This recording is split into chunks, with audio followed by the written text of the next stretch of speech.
Hélène Laxener et Christian Reich de Supagro-Florac vont vous présenter l'utilisation d'un wiki, la ferme de wiki.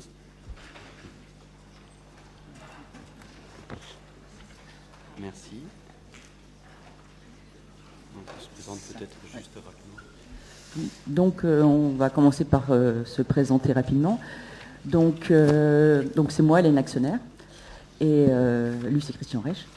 Et donc moi je suis responsable du centre de documentation et je suis également formatrice dans tout le domaine des outils collaboratifs et usage pédagogique du Web 2 à destination soit de nos étudiants, soit également de professeurs de l'enseignement agricole technique qui viennent en formation continue chez nous.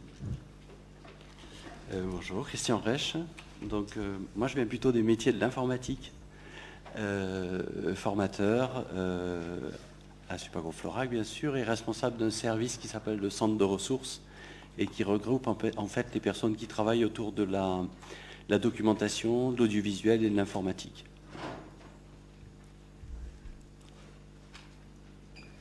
Voilà, donc c'est pas sur un wiki, mais c'est sur une ferme de wiki, c'est-à-dire un ensemble de wikis tels qu'on les utilise. Donc à table, quelqu'un nous a demandé, c'était M. Aventurier je crois, qu'est-ce que vous en faites de votre wiki? On lui a répondu à peu près tout, donc c'est ce qu'on va vous montrer aujourd'hui.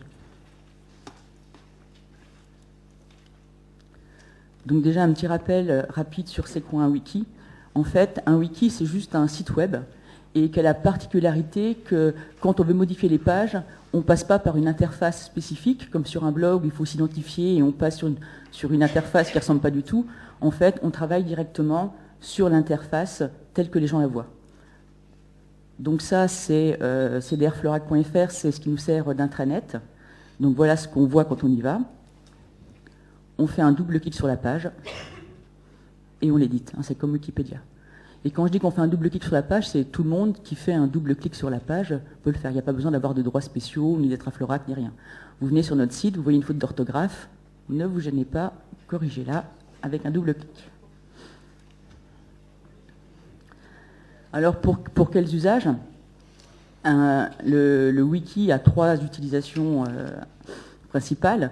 D'abord, c'est un excellent outil pour capitaliser, que ce soit des textes, des images, des vidéos, et tout au même endroit, donc un peu sous le modèle des carnets de recherche qu'on a vus de hypothèse.org. De la même façon, on rassemble au même endroit toutes sortes de documents. Ça permet également une écriture collaborative du texte, avec la particularité, comme dans Wikipédia, enfin comme tous les wikis, c'est qu'on ne sait pas forcément qui a écrit quoi, comme tout le monde peut le modifier. Et nous, ce qui nous intéresse particulièrement, puisqu'on travaille dans tout ce qui est animation de réseau et logique collaborative, c'est que c'est un outil qui permet une participation importante, facilitée, notamment parce que par le fait qu'il n'y a pas de mot de passe en fait. C'est-à-dire qu'on a remarqué qu'un des freins à la participation, notamment la première étape, c'est « ah bah zut », et quand on est poli, « ah bah zut, j'ai perdu mon mot de passe, et donc je peux pas écrire ». Donc là, il suffit de double-cliquer et on peut écrire. Et en plus, l'interface est très simple. Donc nous, on utilise des wikis libres qui s'appellent YesWiki. Vous connaissez beaucoup MediaWiki qui est supporté par Wikipédia, enfin qui est utilisé par Wikipédia. Donc nous, c'est YesWiki et il y a encore moins de fonctionnalités que dans Wikimedia, mais c'est un choix justement. Il y a très très peu de fonctionnalités pour que justement on ne perde pas de temps à essayer de comprendre comment ça fonctionne. C'est un outil pour écrire, déposer des photos, déposer des textes et c'est tout.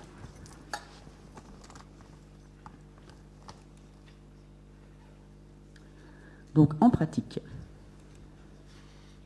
Alors là, c'est moi qui prends le relais. Donc on a appelé ça une ferme de wiki. C'est peut-être un peu nos origines agricoles qui a fait qu'on a mis de côté le terme plateforme qu'on utilise habituellement, qu'on retrouve souvent sur Internet. Nous, on parle de ferme de wiki. Et on a créé une petite solution logicielle toute simple qui est disponible en ligne, bien sûr, et qui permet de semer un wiki très facilement. Il suffit juste de donner son adresse mail, de définir un titre, de mettre un petit descriptif pour que les utilisateurs se retrouvent facilement et d'appuyer sur le bouton « Semer ». Et une fois que vous faites ça, vous avez installé en fait un wiki tout propre, tout beau, tout neuf. Donc c'est quelque chose que l'on présente à toutes les personnes qui viennent en formation chez nous, à tous nos étudiants, pour qu'ils aient un accès facilité et qu'ils n'aient pas de temps entre la prise de décision, un petit groupe qui veut mettre en place un wiki pour travailler, pour construire quelque chose. Ils n'ont pas à faire appel à un informaticien pour l'installer, ils ont ça directement disponible en ligne. Donc ce qu'on vous propose, c'est de vous présenter un certain nombre de copies d'écran, hein, tout simplement, de situations différentes où des usagers ont utilisé des wikis. Donc là, dans un premier temps, c'est un certain nombre d'exemples qui sont des wikis utilisés dans le cadre de dispositifs de formation. Donc là, c'est d'actualité puisque c'est un stage qui se déroule cette semaine sur l'estime de soi. Vous voyez que là, on a des thématiques assez différentes. Et là, l'idée, c'est des sessions de formation très courtes, d'une semaine, des enseignants qui viennent en formation à Florac. Et il y a un travail qui se fait avant la formation. Donc on demande aux gens de contribuer. Hein. On leur demande de remplir une petite page perso, on leur demande de remplir une carte pour savoir d'où ils viennent. On leur demande de commencer un peu la contribution. Et après, pendant la formation, toutes les prises de notes, toutes les interventions des différentes personnes, contributeurs, sont mis en ligne au fur et à mesure de la formation sur cet espace. Alors, juste pour l'anecdote, pour ce stage-là, en fait, donc, comme on a fait une carte des participants avant et qu'on leur a demandé de se présenter, ils se sont tous organisés pour le covoiturage et on n'a eu personne à aller chercher, ni à Alès, ni à Nîmes, ils sont tous arrivés à Florac directement. Voilà, donc un autre exemple, toujours dans la même veine, vous voyez que sur le plan esthétique, on ne se formalise pas trop, c'est un modèle standard, hein, tous les wikis de la ferme de wiki sont construits sur la même présentation graphique. Là, en plus, la formatrice a finalisé un petit peu le travail, puis c'est un stage qui est déjà un peu plus ancien, elle a notamment mis en ligne un questionnaire d'évaluation et le bilan de stage qui est en ligne sur cet espace. Voilà, là c'est une autre situation pour un dispositif un peu plus important pour lequel on a organisé 7 ou 8 sessions de formation et toutes ces sessions de formation sont capitalisées sur cet espace également. Donc là, dans d'autres situations, mais toujours utilisées à partir de la ferme de wiki, là c'est pour nos étudiants. On reçoit sur Florac, en interne, on a deux licences professionnelles. Et puis on reçoit aussi un certain nombre d'étudiants de Montpellier Supagro. Et dans le cadre de leurs études en licence pro, ils doivent réaliser un certain nombre de projets tutorés. Donc il y a des commanditaires qui leur passent des commandes de réalisation d'un projet. Et un certain nombre d'étudiants choisissent de capitaliser tous leurs travaux sur un wiki. Donc ils mettent à la fois leurs réflexions, leurs recherches, et ça leur sert à la fois pour eux, puisque c'est un petit groupe de 7-8 personnes qui travaillent, du coup, ils ont toujours la même base disponible en ligne, et ça sert aussi aux commanditaires pour regarder un peu et suivre ce qui se passe au fur et à mesure de l'avancement des travaux. Donc, ça, c'en a un autre, mais où ils ont un peu moins joué sur la présentation. C'est un peu loin, là, je vois plus celui-là. Ah oui, celui-là, d'accord. Donc ça, c'est pour rédiger ensemble. C'est-à-dire que quand on a fait la nouvelle version du site de Supagro, en fait, donc on avait une partie réservée à l'Institut, donc on s'est réparti chacun les parties à rédiger, suivant ses compétences. Et donc on a tout mis sur un wiki, c'est-à-dire qu'on avait réparti les rubriques, chacun savait quelle rubrique il devait remplir, donc il les remplit ensuite chacun tranquillement, etc. Et quand tout est fini, on copie-colle et on met tout sur le site. Donc le wiki, il permet aussi de pouvoir rédiger à plusieurs en se répartissant en fait les différentes parties d'un travail à faire. Donc ça, c'était pour le site de Supagro Florac. Et ça, c'est pour une ressource pédagogique qui nous a été demandée pour l'UVED, donc pour l'Université virtuelle d'éducation au développement à l'environnement et au développement durable. Et donc de la même façon, vous voyez, c'est marqué partie 1, partie 2, partie 3. Les différentes personnes qui y participent se sont réparties les différentes parties de la ressource et donc la rédigent ensemble sur le wiki. Et ça permet aussi de mettre tout ce qui est documents qui vont avec ce dossier. Donc vous pouvez voir tout ce qui est problème de photo, autorisation, droit de photo, et puis les comptes rendus des réunions pour cette ressource-là. Voilà, sachant que c'est un système très ouvert dans lequel on peut intégrer bien sûr du texte, mais aussi des vidéos. Donc on a parlé des codes embedded tout à l'heure. On intègre à la fois de la vidéo, de la musique, des PDF, etc., etc. On peut faire un petit peu tout ce qu'on veut avec ce type de système. Donc là, c'est une autre situation projet. On est en construction, je vous ai dit qu'on avait 2 licences professionnelles actuellement sur Florac. On est en phase de rédaction d'un dossier d'habilitation pour une 3e licence. Et donc ça concerne le comité de pilotage et l'équipe qui travaille autour de ce projet-là. Ça représente entre 12 et 15 personnes. Et donc le site sur lequel on met toute la matière, tout le contenu, c'est aussi un wiki qui est disponible, sur lequel vous pouvez aller apporter votre contribution si vous le souhaitez. Typiquement, maintenant, quand on monte aussi sur Florac, on monte chaque année 2 ou 3 projets européens. Et c'est devenu maintenant, depuis 2-3 ans, une règle, on va dire, quand on lance un gros dossier comme ça, où on doit amener de la participation d'un nombre assez important d'établissements et de contributeurs, on construit un wiki. Donc là, c'est un projet qui s'appelait Sagittaire, qui n'a malheureusement pas été retenu. Mais la présentation suivante, c'est un autre projet européen qui est en cours de réalisation, qui a été retenu, qui s'appelait Transanimacope au début, qui s'appelle Coptic maintenant. Voilà, donc le dossier PDF européen a été divisé en pages, que vous voyez sur le côté, pour chacune des rubriques qu'il faut remplir, et ensuite chacun va remplir la rubrique qui le concerne. Parce que je ne sais pas si parmi vous, il y a des gens qui ont l'habitude de remplir les dossiers. Ça, c'est des Leonardo transfert d'innovation. Et donc, typiquement, pour remplir, formaliser à la fin le dossier, il faut remplir un fichier PDF. Et donc, pour faire un travail participatif et collaboratif à partir d'un seul fichier PDF, on connaît tous ce que ça implique, de s'envoyer 36 000 versions d'un document, ça devient très vite ingérable.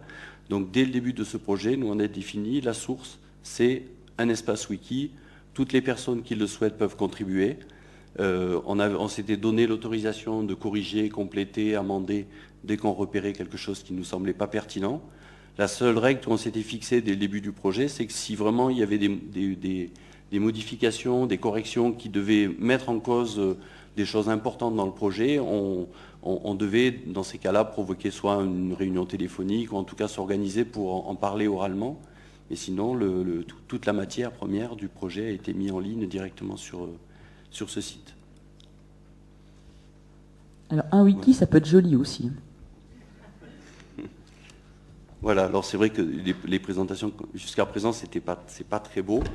Là, celui-ci, c'est un wiki qui compile en fait des interventions de différents scientifiques sur un événement qu'on appelle les journées scientifiques. En fait, ça nous sert juste de site qui permet de compiler toutes les ressources au fur et à mesure de la réalisation de l'événement. Et après, on valorise tous les travaux en les mettant en ligne sur le site officiel de Supagro. Donc c'est une espèce de site un peu temporaire sur lequel on profite de la souplesse de Wiki pour mettre à jour facilement les titres des interventions, les participants, etc. etc.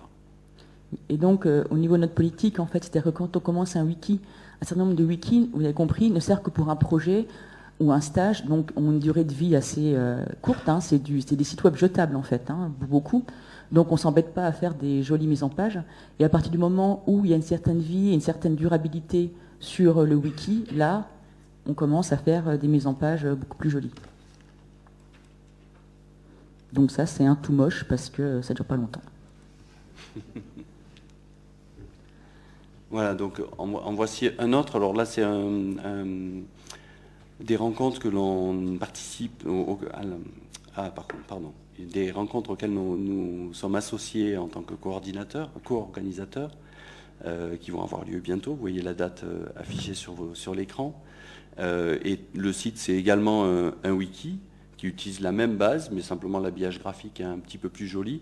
On voulait vous le montrer juste plutôt pour les diaporamas qui sont juste après. C'est qu'en fait, il y a un espace public ouvert à tous, mais il y a aussi un espace, on va dire intranet, en fait, qui est accessible à tout le monde, mais sur lequel les co-organisateurs, qui sont au nombre de 7 ou 8 structures, ont la possibilité de mettre tous les contenus, des réflexions, des travaux, des choix des intervenants, etc. Pour ceux qui étaient là l'année dernière, en fait, c'est ce que vous avez montré sur les colloques participatifs. Voilà, donc on essaie de mettre en pratique ce qu'on vous a présenté l'an dernier.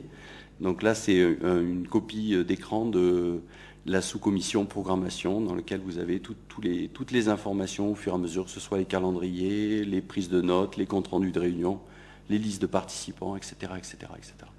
Et donc ça aussi, il suffit de cliquer sur le bouton organisateur, il n'y a pas besoin d'avoir un identifiant, un mot de passe, tout est transparent. Et l'idée aussi, l'intérêt aussi, c'est pour d'autres personnes qui font ce même genre de rencontres, en fait, de bénéficier également de comment on s'est organisé et de voir comment on s'est fait. Il y a une autre rencontre qui a lieu à Brest au mois de juillet, où ils font de la même façon, où toute leur organisation, et même cette année, même leur budget, sont complètement disponibles, pareil, sur un wiki, ce qui nous a permis, nous, de nous donner un rétro-planning, etc. Et donc ça permet aussi de partager pas seulement les contenus des rencontres, mais également l'organisation des rencontres. Et ça, c'est juste une petite fonctionnalité de wiki qui permet d'avoir des barres de défilement pour suivre des projets. J'en suis à 30%, 50%.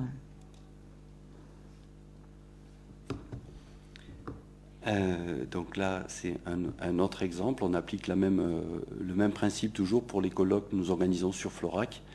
Donc là, c'est le wiki du dernier colloque qui a eu lieu en juillet à Florac. Vous voyez qu'il y a sur la première page, on utilise des services extérieurs. Donc là, nous, on a capturé, comme il se passe ici en streaming, les différentes interventions. Elles sont intégrées ensuite dans une chaîne Dailymotion, qui ensuite est intégré sur le site wiki au fur et à mesure des interventions. Donc ça nous permet au fur et à mesure du déroulé du colloque de présenter le lendemain matin, je dirais, les interventions de l'après-midi sont mises en ligne le soir, et le lendemain matin on peut les présenter avec la prise de notes en ligne et le contenu des vidéos. Alors, on s'en sert aussi comme support pédagogique, c'est-à-dire que ici, c'est pour l'UE Com et anglais avec nos licences pro, c'est-à-dire qu'on fait le suivi de leur projet via un wiki. On leur demande au fur et à mesure de leur projet de nous faire un petit état des lieux de où ils en sont, de nous marquer, ils doivent faire des petites vidéos, hein. Donc au fur et à mesure de nous marquer leur synopsis, etc. Le prof d'anglais leur demande de récupérer du vocabulaire, et tout ça, c'est pas, ils ne rendent pas ça un document doc ou une copie. Mais en fait, tout est compilé, ils le mettent sur le wiki en fait. Voilà, et on peut bien sûr s'abonner au flux RSS généré par le wiki, puisqu'on peut. Il génère également un flux RSS, et donc les formateurs étant abonnés, ça nous permet de voir qui contribue et qui ne contribue pas aussi, et éventuellement de mettre un petit message aux étudiants qui ont oublié de contribuer. Ou quand on repère qu'une page n'a pas bougé, alors qu'on sait très bien que c'est tel groupe qui devait normalement mettre des choses à jour, ça nous permet de les interpeller, de suivre un peu leurs travaux. Donc là, c'est un autre exemple sur une licence professionnelle sur Montpellier, où des étudiants doivent faire un travail de recherche et le compiler aussi sur un espace partagé. Alors j'évoquais la possibilité pour les enseignants de voir ce que font les étudiants, mais il y a aussi la possibilité, bien sûr, entre étudiants, de mutualiser, de voir ce que font leurs collègues également. Ça, c'est aussi apprendre à travailler à plusieurs et à collaborer, c'est aussi intéressant pour eux. Donc le projet européen Coptic dont on vous a parlé tout à l'heure, en fait, donc, ça regroupe 3 pays, et c'est une formation de formateurs, d'animateurs de réseau, avec la particularité d'avoir des moments en présentiel et des moments à distance. Et en fait, donc l'outil qui a été utilisé pour cette formation-là, c'était le wiki. Donc ça, c'est la page d'accueil qui regroupe à la fois l'espace des formateurs, donc de nous pour préparer les cours, l'espace pour préparer le programme européen, et également donc l'espace de formation. Et c'était ça le support de cette formation à distance. Donc en fait, chaque stagiaire avait son espace privé, et chaque semaine, dans le petit déroulé, donc là c'est terminé, c'est pour ça que toutes les étapes sont là, une nouvelle étape apparaissait avec des cours, des exercices, des travaux à rendre, ce genre de choses. Et donc c'était vraiment là le wiki qui était le support de leur formation à distance, mais aussi en présence. C'est-à-dire qu'en présence, les comptes rendus des regroupements étaient mis là, les cours étaient mis là également. Le continuum absence-présence est vraiment important pour l'acquisition des outils collaboratifs en fait.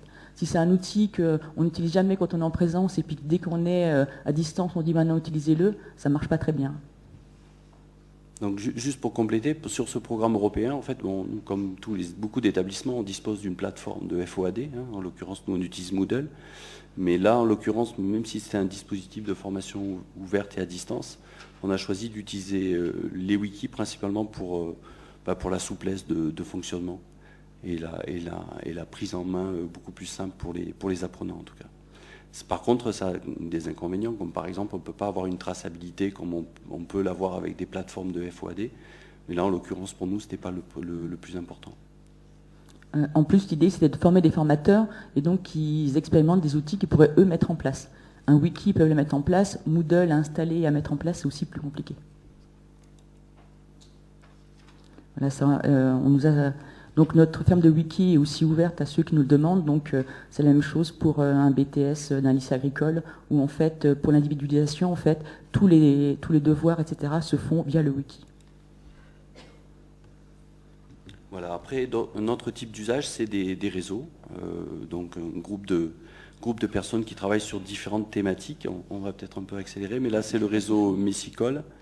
Là c'est un autre réseau, savoir agroécologique ruraux. Donc l'espace wiki leur permet de compiler tous les travaux réalisés, tous les contenus. Donc là, en l'occurrence, sur ce réseau-là, il y a par exemple un certain nombre de fiches techniques qui sont en ligne, qui sont également en ligne sur le site internet de l'établissement.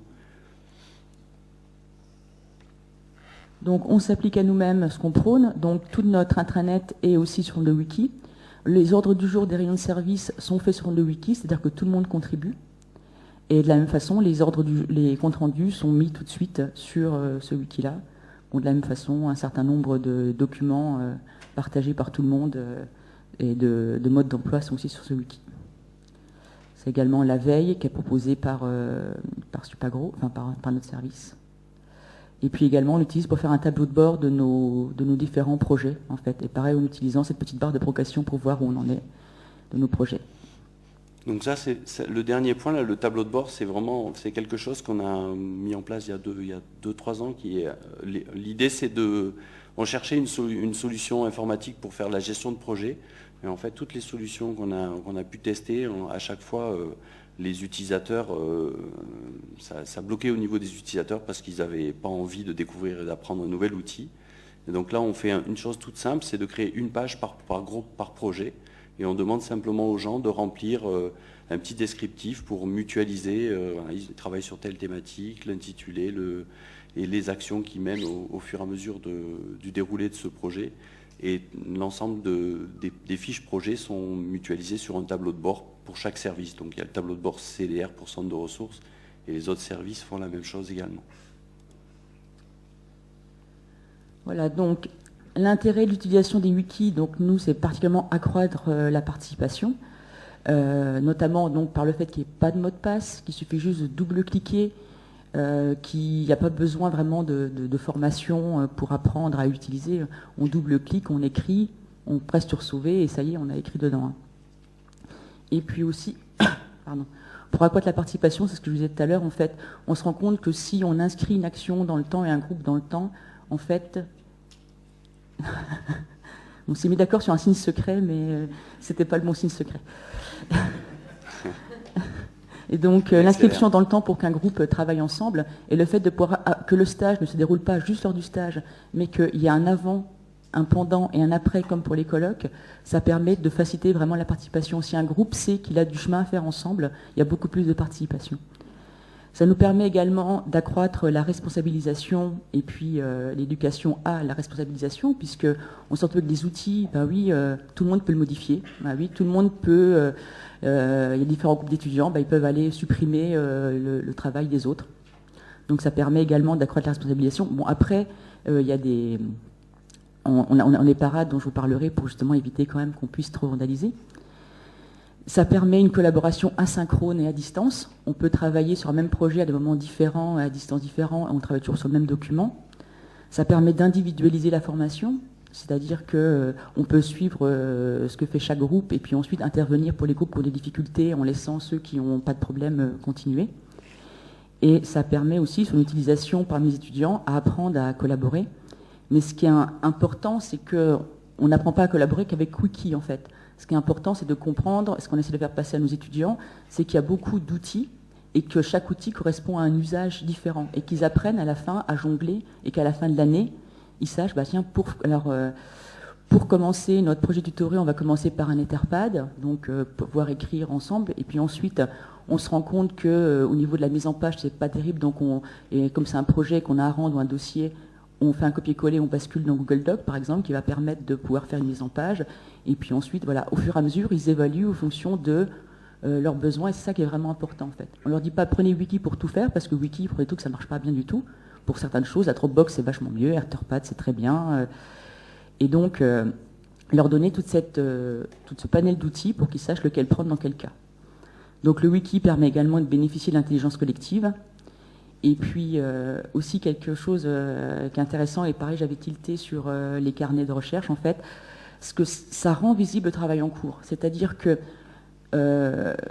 avant, quand on a vu, il y a des gens qui rédigent des manuels en utilisant un wiki, et avant, quand ils rédigeaient un manuel, personne ne pouvait tomber dessus. Il y a des gens qui sont venus nous voir en disant « Ah là là, les gens sur Google, ils voient ce qu'on est en train de faire alors qu'on n'a pas fini. » Ils n'avaient pas non plus marqué version en cours. Sur un document papier, ils l'auraient fait, attention, brouillon, version en cours.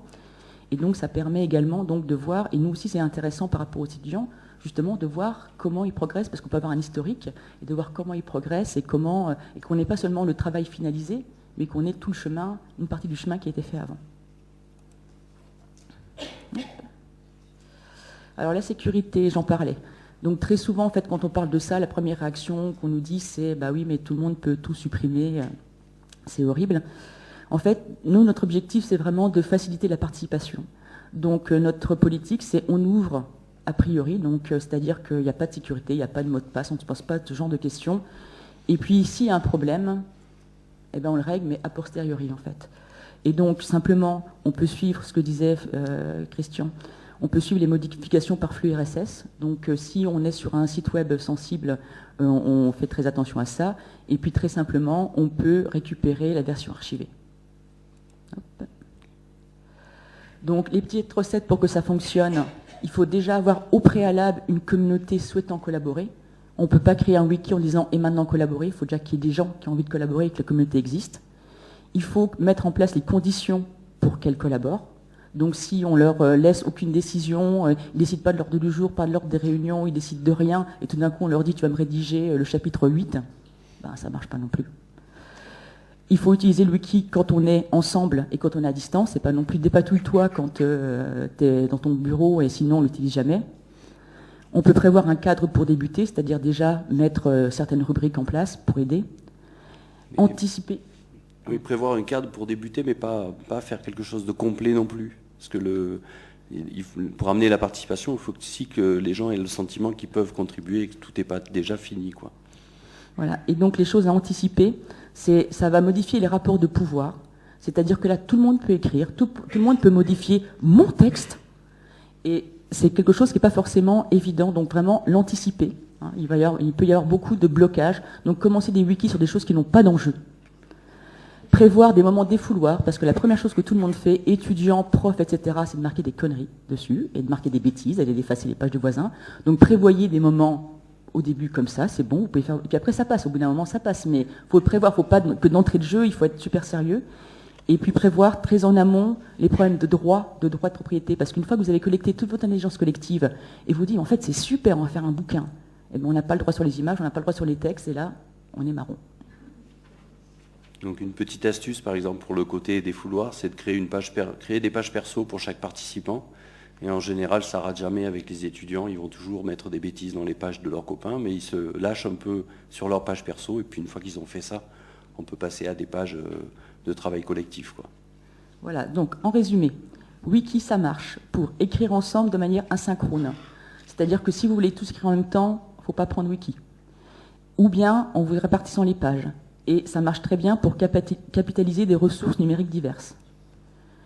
Par contre, Wiki, ça ne marche pas pour écrire en mode synchrone, pour faire un document mis en page, la Google Doc fonctionne bien mieux que ça, pour faire un site vitrine super joli, plein d'effets, non, c'est pas pour ça, Pour monter un projet top secret pour devenir maître du monde, non plus. Faut faire un truc secret. Et puis ça fait pas le café non plus. Mais par contre, pour bien manger, ça marche, parce que sur notre site wiki de Supagro, nous avons la rubrique recettes de cuisine, que tout le monde collabore. Il y a une excellente recette de moelleux à la châtaigne que je vous conseille. Voilà.